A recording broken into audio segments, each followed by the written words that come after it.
Doctor Abdul Kalam का जन्म मद्रास राज्य के रामेश्वरम कस्बे के मध्यम वर्गीय तमिल परिवार में हुआ। उनके पिता बहुत धनी तो नहीं थे पर बहुत बुद्धिमान थे और मां आदर्श जीवन साथी। जब उन्होंने सेंट जोसेफ कॉलेज में बीएससी में दाखिला लिया तो वो कहते हैं कि मुझे उच्च शिक्षा के किसी और विकल्प के बारे में कुछ पता ही नहीं था। बीएससी के बाद मुझे महसूस हुआ कि फिजिक्स मेरा विषय नहीं है। मुझे तो अपना सपना पूरा करने के लिए इंजीनियरिंग में जाना था और इंजीनियरिंग में तो मैं इंटरमीडिएट की पढ़ाई करने के बाद भी जा सकता था। चलो दुर्घटना से देर भली, मैंने खुद को समझाया और मद्रास इंस्टीट्यूट ऑफ टेक्नोलॉजी में दाखिले के लिए चक्कर लगाने लगा। उस समय दक्षिण भारत का तकनीकी क्षेत्र में यह सबसे विशिष्ट संस्थान था। चयनित उम्मीदवारों की सूची में मेरा नाम तो आ गया, लेकिन उस संस्थान में दाखिला लेना काफ़ी खर्चीला था। इसके लिए करीब 1000 रुपये की जरूरत थी और मेरे पिताजी के पास इतना पैसा कभी हुआ ही नहीं। लेकिन मेरी बहन को मेरी योग्यताओं और क्षमताओं पर पूरा यकीन था। मुझे शिक्षित देखने में उनका दृढ़ संकल्प था और उन्होंने मेरी फीस के लिए हाथों के कड़े और हार गिरवी रख दिए। मैंने तो अपनी कमाई से ही उनके गिरवी जेवरों को छुड़ाने की ठानी। उस समय मेरे पास कमाई का यही रास्ता था कि मैं कड़ी मेहनत करूं और छात्रवृत्ति हासिल करूं। दोस्तों, डॉक्टर कलाम का खुद पर विश्वास और अपने काम के प्रति सच्ची श्रद्धा का ही नतीजा था कि वो आगे चलकर इतने महान इंसान बने। डॉक्टर कलाम कहते हैं कि हम में से ज़्यादातर को तो यही दिक्कत होती है कि हम अपने विषय का चुनाव सही से नहीं कर पाते। वो कहते हैं कि जब भी अपनी विशेषज्ञता हासिल करने के लिए विषय का चुनाव करें तो उसमें देखने लायक जरूरी बात यही है कि उस विषय में उनके भीतर से रुचि और अंतः प्रेरणा भी है या नहीं। डॉक्टर कलाम कहते हैं कि कोर्स पूरा होने पर मुझे नीचे आकर करीब से हमला करने वाले लड़ाकू विमान का डिज़ाइन तैयार करने की परियोजना में लगा दिया। इस परियोजना में मेरे साथ 4 और साथी थे। मैंने एरोडायनामिक डिज़ाइन को तैयार करने और उसके ड्राइंग बनाने की जिम्मेदारी ली थी। एक दिन मेरे डिज़ाइन शिक्षक प्रोफेसर श्रीनिवासन ने, जो उस समय एसआईटी के निदेशक भी थे, मेरे काम की समीक्षा की और इसे निराशाजनक बताते हुए इस पर अपना असंतोष व्यक्त किया। काम में देरी के लिए मैंने उनसे कई बार माफ़ी मांगी, अपनी सफाई दी, लेकिन प्रोफेसर श्रीनिवासन ने एक नहीं सुनी। मैंने काम पूरा करने के लिए उनसे 1 महीने का समय मांगा। उन्होंने कुछ देर तक मेरी ओर देखा और कहा, देखो नौजवान, आज शुक्रवार है और मैं तुम्हें 3 दिन का वक्त देता हूँ। अगर सोमवार तक मुझे यह ड्राइंग तैयार नहीं मिली तो तुम्हारी छात्रवृत्ति रोक दी जाएगी। मेरे मुंह से शब्द नहीं निकले। छात्रवृत्ति ही मेरा सब कुछ थी। अगर यह वापस ले ली जाती तो मैं असहाय हो जाता। उनके निर्देश का पालन करने के अलावा मेरे पास कोई दूसरा रास्ता भी नहीं था। उस रात मैंने खाना नहीं खाया और मैं ड्राइंग का काम करता रहा। अगली सुबह घंटे भर के लिए ही मैंने समय निकाला तैयार होने और नाश्ता करने के लिए। रविवार की सुबह मेरा काम कंप्लीट होने ही वाला था, तभी मुझे अचानक महसूस हुआ कि मेरे कमरे में कोई है। प्रोफेसर श्रीनिवासन दूर खड़े मुझे देख रहे थे। वो सीधे जिम से आए थे और मेरा काम देखने के लिए ही यहाँ रुके थे। मेरा काम देखने के बाद उन्होंने मुझे अपने गले से लगा लिया और शाबाशी दी और कहा कि मुझे पता था तुम्हारे भीतर तनाव पैदा हो रहा है और मैं काम करने के लिए जो समय तुम्हें दे रहा हूँ उसमें वह संभव भी नहीं है। मुझे जरा भी उम्मीद नहीं थी कि इतने भयंकर तनाव में भी तुम अपना पूरा काम कर लोगे। दोस्तों, हमारे गुरुओं ने हमारे बारे में सब पता होता है। जैसे सोने को तपाने से और ज़्यादा निखर जाता है, हमारे गुरुजन भी हमें विपरीत परिस्थितियों में काम करने के लिए तैयार करते रहते हैं। जैसे हमें कितना भी तनाव हो, इसके बावजूद भी हम अपने कार्य में विचलित न हों, वो इसके लिए हमें तैयार करते रहते हैं। डॉक्टर कलाम कहते हैं कि जब मैं HAL से इंजीनियर बन के निकला, मेरे सामने नौकरी के 2 बड़े अवसर थे। दोनों ही मेरे वर्षों पुराने उड़ान के सपने को पूरा करने वाले थे। एक भारतीय वायुसेना में, दूसरा तकनीकी विकास और उत्पादन निदेशालय में। मैंने दोनों नौकरियों के लिए आवेदन किया था और दोनों ही जगह से मुझे इंटरव्यू के लिए बुलाया गया। पहले मैंने दिल्ली में तकनीकी विकास और उत्पादन निदेशालय में इंटरव्यू दिया। मेरा इंटरव्यू काफ़ी अच्छा रहा और कोई पर्सन ऐसा नहीं था जो मेरी योग्यता को चुनौती देने वाला हो। और दूसरा वायुसेना का इंटरव्यू देने के लिए मैं देहरादून गया। डॉक्टर कलाम कहते हैं कि वहाँ बुद्धि के बजाय व्यक्तित्व पर ही ज़्यादा जोर था। वे स्पष्ट तौर पर शारीरिक योग्यता को ही देख रहे थे। मैं चिंतित भी था, मन में विश्वास होते हुए तनाव भी था। वायुसेना के 25 में से जिन 8 उम्मीदवारों का कमीशन अधिकारी के लिए चयन हुआ, मैं उनमें से 9वें नंबर पर आकर ही अटक गया। मुझे बड़ा दुख हुआ कि वायुसेना में नौकरी पाने में मैं बहुत नज़दीक था और यह अवसर मेरे हाथ से निकल गया। उसके बाद मैं ऋषिकेश आ गया और एक छोटी सी पहाड़ी पर बने शिवानंद आश्रम में चला गया। मैं वहाँ पर शिवानंद स्वामी से मिला। वो बिल्कुल भगवान बुद्ध की तरह दिखने वाले श्वेत धोती और पैरों में खड़ाऊँ पहने थे। मैंने स्वामी जी को अपना परिचय दिया। मेरे मुस्लिम नाम सुनने के बावजूद भी जरा भी विचलित नहीं हुए। मैं आगे और कुछ बोलता, उन्होंने मेरी उदासी का कारण मुझसे पूछ लिया और कहा कि यह मत पूछना कि मुझे कैसे पता कि तुम उदास हो। मैंने उन्हें भारतीय वायुसेना में न चुने जाने की असफलताओं के बारे में बताया। उन्होंने मुझे मुस्कुराते हुए मेरी सारी चिंताएं दूर की और कहा कि यह नीति को मंजूर नहीं था कि तुम वायुसेना में अफसर बनो। असमंजस से निकलकर अपने अस्तित्व के लिए सही उद्देश्य की तलाश करो और कर्म करते रहो। खुद को ईश्वर की इच्छा पर छोड़ दो। और फिर मैं दिल्ली लौट आया और मैंने देखा कि मेरा उत्पादन निदेशालय में चयन हो चुका है।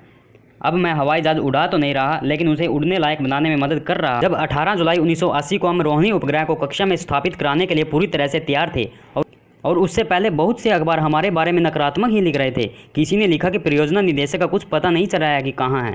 किसी ने कहा कि रॉकेट के तीसरे चरण में ही काम बंद हो गया और रॉकेट समुद्र में गिर गया। लेकिन फिर 8:03 पर SLV-3 ने उड़ान भरी। 600वें सेकंड में मैंने देखा कि रोहिणी उपग्रह को कक्षा में प्रवेश कराने के लिए चौथे चरण के इंजन से मिलने वाले जरूरी वेग के बारे में आंकड़े कंप्यूटर पर आ रहे थे। अगले 2 मिनट में रोहिणी पृथ्वी की निचली कक्षा में स्थापित हो गया था और मैंने अपनी कर्कश आवाज़ से चिल्लाते हुए जो महत्वपूर्ण शब्द कहे शायद वो पहले कभी कहे हों। मिशन डायरेक्टर की सभी स्टेशनों को सूचना है, महत्वपूर्ण घोषणा के लिए तैयार रहें।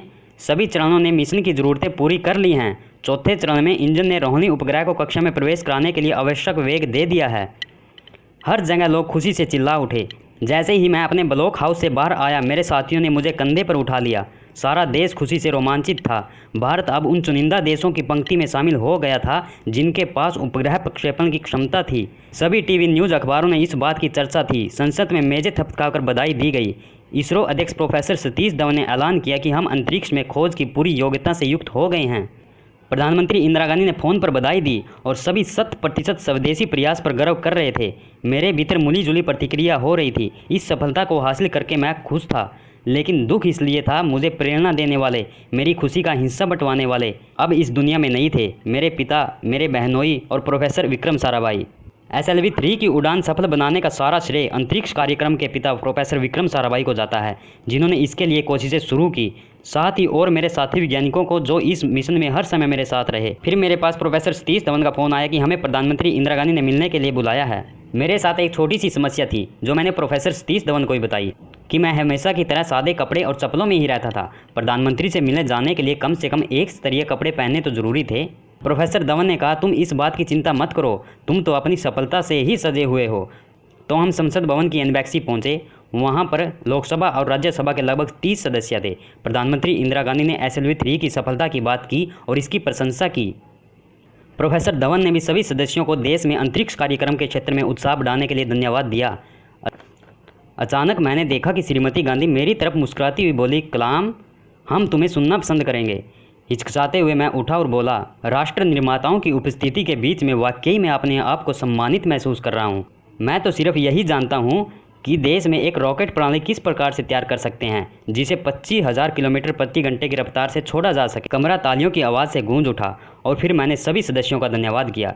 पूरे कमरे में खुशी की लहर थी। 1981 का गणतंत्रता दिवस मेरे लिए चौंका देने वाली खुशी लेकर आया। मुझे दिल्ली से फ़ोन आया कि मुझे पद्म भूषण सम्मान से सम्मानित करने का फैसला हुआ है। फिर अगला फ़ोन प्रोफेसर धवन का आया। उन्होंने मुझे बधाई दी। फिर मैंने डॉक्टर ब्रह्मा प्रकाश को फ़ोन किया और धन्यवाद दिया। उन्होंने मुझे कहा कि मुझे ऐसा लग रहा है कि जैसे यह सम्मान मेरे बेटे को मिल रहा हो। मुझे पद्म भूषण मिलने की मिली जुली प्रतिक्रिया रही। कुछ लोगों ने खुशी में हिस्सा बांटा और कुछ लोगों ने कहा कि इस सम्मान के लिए मैं अनुचित रूप से चुना गया हूँ। मेरे रूठे साथियों के लिए लेविस कैरोल की कुछ पंक्तियाँ बड़ी उपयुक्त है। मुझे मंजूर लेना खून का इल्ज़ाम सिर पर है, मुझे स्वीकार कहलाना दीवाना, पर कहे कोई कि मैंने छला उसको। कल्पना में किसी की है असंभव हो कभी अपराध मेरा, कौशल महत्वाकांक्षा सपने अपने कसौटी पर कसो, जब तक कि दुर्बलता बने सकती कि अंधियारा उठे जगमग की अन्याय हरे नीति। 1981-82 में इसरो और DRDO में भी आपस में असमंजस की स्थिति बनी हुई थी। इसरो मुझे छोड़ना नहीं चाह रहा था और DRDO मुझे लेना चाह रहा था।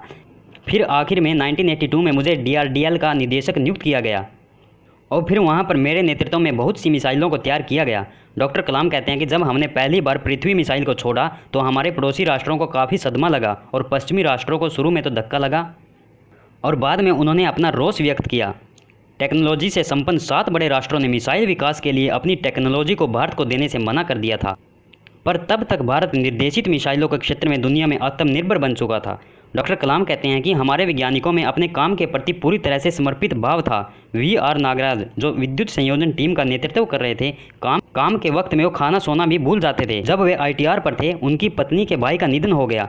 तब उनके परिवार वालों ने उनको उसकी खबर नहीं दी ताकि अग्नि के प्रक्षेपण में कोई बाधा न पड़ जाए। डॉक्टर कलाम कहते हैं कि जब हमने अग्नि का प्रक्षेपण किया, हमारे ऊपर हर तरफ से यह सब रोक देने का दबाव पड़ रहा था।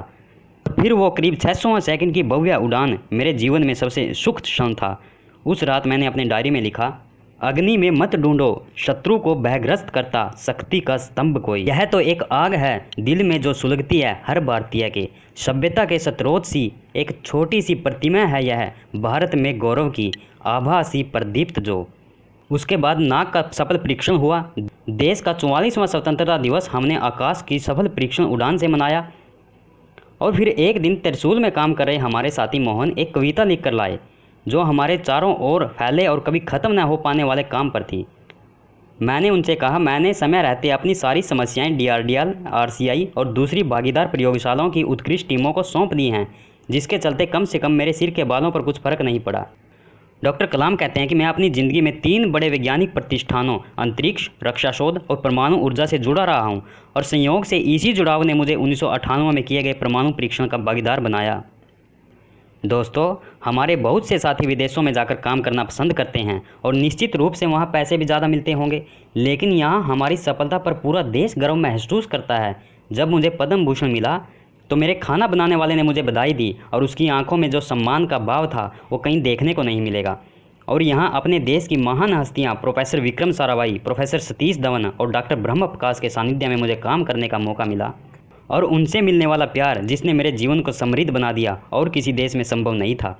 डॉक्टर कलाम कहते हैं कि मैं नहीं चाहता कि मैं दूसरों के लिए कोई उदाहरण बनूं, लेकिन दोस्तों हमें पता है वो हमारे लिए प्रेरणा स्रोत हैं। इस वीडियो में उनकी ज़िंदगी से जुड़े कुछ अंश प्रस्तुत किए गए हैं।